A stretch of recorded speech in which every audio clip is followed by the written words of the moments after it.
যে খবরের দিকে নজর রাখছি, জমি দখল কাণ্ডে গ্রেফতার প্রাক্তন কাউন্সিলর। আবারও বলি, জমি দখল কাণ্ডে প্রাক্তন কাউন্সিলর সে গ্রেফতার। আর ইতিমধ্যেই কিন্তু দেখা গেল তাকে কম্বল গায়ে দিয়ে, কম্বল মুড়ি দিয়ে তাকে কিন্তু নিয়ে আসা হলেও একেবারে পরিচয় গোপন রেখে কম্বল মুড়ি দিয়ে তাকে ভেতরে প্রবেশ করানো হলো, এমন দৃশ্যই কিন্তু উঠে আসছে। জমি দখল কাণ্ডে গ্রেফতার প্রাক্তন কাউন্সিলর। রায়গঞ্জ থেকে এই ঘটনা ইতিমধ্যেই চাঞ্চল্যকর। এই ঘটনার দিকে আমরা নজর রাখছি। অভিযোগের পাহাড়, গ্রেফতার অসীম। জমি দখল কাণ্ডে গ্রেফতার প্রাক্তন কাউন্সিলর। এই নিয়ে কথা বলবো। অনিমেষ এই মুহূর্তে আমাদের সঙ্গে রয়েছে। অনিমেষ, এই মুহূর্তের পরিস্থিতি কি তুলে ধরো? আমরা দেখতে পেলাম অভিযুক্তকে কিন্তু একেবারে দেখা যাচ্ছে কম্বল গায়ে দিয়ে, মুড়ি দিয়ে তাকে ভেতরে প্রবেশ করানো হলো।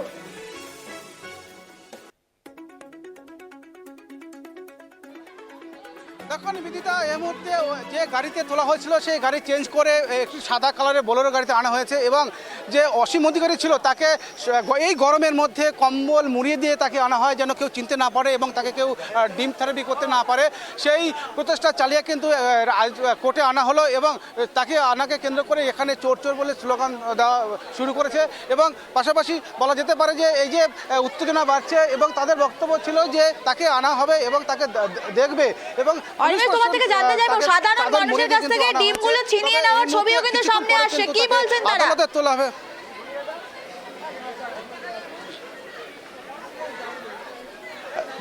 দেখো সত্যি যে সাধারণ মানুষের কাছ থেকে ডিম ছিনিয়ে নেওয়া হয়েছে এবং সেই ছবি আমরা দেখিয়েছি এবং তাদের বক্তব্য তারা কথা বলছে পুলিশ প্রশাসনের সামনে। কি হয়েছে দিদি?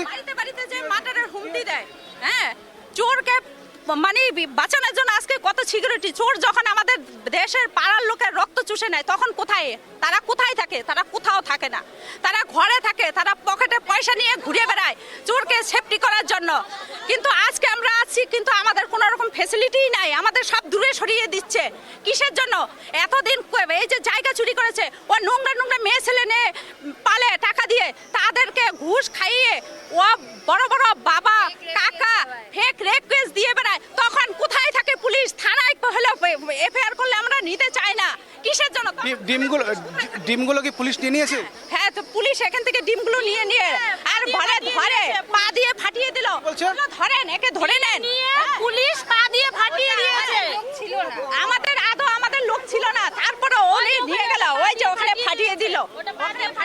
আমি দেখানোর চেষ্টা করব নিবেদিতা যে ডিম, এখানে ডিম আনা হয়েছিল, তুমি দেখতে পাচ্ছ এই যে এখানে ডিম কিন্তু পুলিশ তাদের কাছ থেকে কিনে নিয়ে কিন্তু ভেঙে দেওয়া হয়েছে, ডিমগুলো ফাটিয়ে দেওয়া হয়েছে। তুমি দেখতে পাচ্ছ তারা ডিম নিয়ে কিন্তু একেবারে প্রস্তুত ছিল ডিম থেরাপি করার জন্য। তবে পুলিশ ল অ্যান্ড অর্ডার প্রবলেমের জন্য বা সিকিউরিটির জন্য আগে থেদ দিল। হ্যাঁ, বলে সরো, তুমি কার সাথে কথা বলছো? উনি এই ম্যাডাম ওই যে চলে গেল এখন, এই কালো গেঞ্জি পরা জিন্স পরা আমার মেয়েকে এসে থেদ দিল। হ্যাঁ, অন্তরা কি পুলিশ তার নাম। হ্যাঁ, উনি আমার মেয়েকে এসে থেদ দিল। ভাবছে কি আমার মেয়ে মূর্খ, কথা বলতে পারে না, কিন্তু আমার মেয়ের মুখের বাণী শুনে এখন সরে যাচ্ছে। হ্যাঁ, আমি মেয়েকে মানুষ করেছি 5 জনের সাথে কথা বলার জন্য। আমি মেয়েকে ঘরে বসিয়ে দিলাম যে ডিম চুরাচুরি হবে না। We were cooperating with them but they were not listening to us. আমি এখন একটা পুলিশকে শুনলাম আমি, আমার পাশেই দাঁড়িয়েছিল যে এখানে অনেক পলিটিক্স চলছে। আমি তো বলছিলাম হাইকোর্টে নিয়ে যেতে, এখানে কেন আনলো? পুলিশ এসব স্টেটমেন্ট কেন দিবে? আমি নিজের কানে শুনেছি, ঠিক আছে? পুলিশ এখন এসব কেন করবে? পুলিশ যদি আপনারা কি আশঙ্কা করছেন যে বিচার পাবেন? কেন করছে? আমার মনেই হচ্ছে না, এখন আমার মনে হচ্ছে না। পুলিশ যদি সত্যি আমাদেরকে জাস্টিস দিতে চায় তাহলে পুলিশ আজকে এতটা প্রোটেক্ট করতো না ওই ক্রিমিনালকে। ও এত বড় কারাপ্টেড পারসন, যে এত বড় কারাপশন করছে, তার এতটা প্রোটেকশন কেন? আজকে আমি যেটাকে এতগুলো থ্রেট পেয়েছি যে আমি টিউশনের জন্য বাইরে যেতে পারবো না, আমার কোনো সেফটি নেই। আমার দিদিকে রিভলভারের থ্রেট দেওয়া হয়েছে, যাকে তাকে পাবলিকে। এখানে আমারই একজন লোক আছে, এখন সে নেই, তাকে বলেছে 20 ফিট নিচে পুঁতে দিবে। তিনি একটা বয়স্ক মহিলা, ঠিক আছে? যারা এসব থ্রেট পাচ্ছে তারা কোনো প্রোটেকশন পাচ্ছে না। ও এত বড় কারাপশন করছে, ওর এত প্রোটেকশন কিসের? ও এখন গামছা লুকিয়ে চলে গেল। ও কি ভাবছো পার পাবে না? The movie has just begin. আচ্ছা, আপনারা অনেকক্ষণ ধরে অপেক্ষা করছিলেন, হ্যাঁ, কিন্তু আখেরে কি হলো? লাস্টে এটাই হলো, আমাদেরকে ভিড়তেও দেয়নি। পুলিশ ওকে প্রোটেক্ট করছে, পুলিশ ওর ফরে চলছে। ইনফ্যাক্ট পুলিশ এরকমও কথা বলছে যে ওকে এই কোর্টে কেন নিয়ে গেল, ডিম ছোড়াছুড়িরও ব্যাপার আছে, ওকে হাইকোর্টে নিয়ে যেতে হতো। পুলিশ কেন এসব স্টেটমেন্ট দিবে, তাও কি এগুলো আনঅফিশিয়ালি, আমি কাউকে কলে এগুলো বলতে শুনেছি। তাহলে একেবারে নিবেদিতা, তুমি যে বক্তব্য শুনলে একেবারে তার উপরে অনেকভাবে অত্যাচার হয়েছে সেই বক্তব্য কিন্তু আমাদের ক্যামেরার সামনে তুলে ধরলেন এবং পাশাপাশি যে অভিযোগ করছেন যে পুলিশ যে অপরাধী তাকেই প্রোটেস্ট করা হচ্ছে, কিন্তু এর মধ্যে একটা প্রশ্ন থেকে যায় যে একটা ল অ্যান্ড অর্ডার একটা আইন রয়েছে, সেখানে ল অ্যান্ড অর্ডার যেন কোনো রকম বিঘ্ন না ঘটে সেটা কিন্তু দেখার দায়িত্ব পুলিশ প্রশাসনের। সেটাকে সামনে রেখেই কিন্তু তারা কিন্তু প্রোটেকশন দেওয়া হয়েছে এবং যেহেতু কোর্ট চত্বর প্রশাসনিক জায়গা, এই জায়গার মধ্যে যদি কোনো রকম ডিম ছোড়া বা কোনো রকম কাউকে আঘাত করা হয় তাহলে কিন্তু তাদেরকেও কিন্তু একটা সরকারিভাবে কিন্তু আইনের প্রক্রিয়া পড়তে পারে।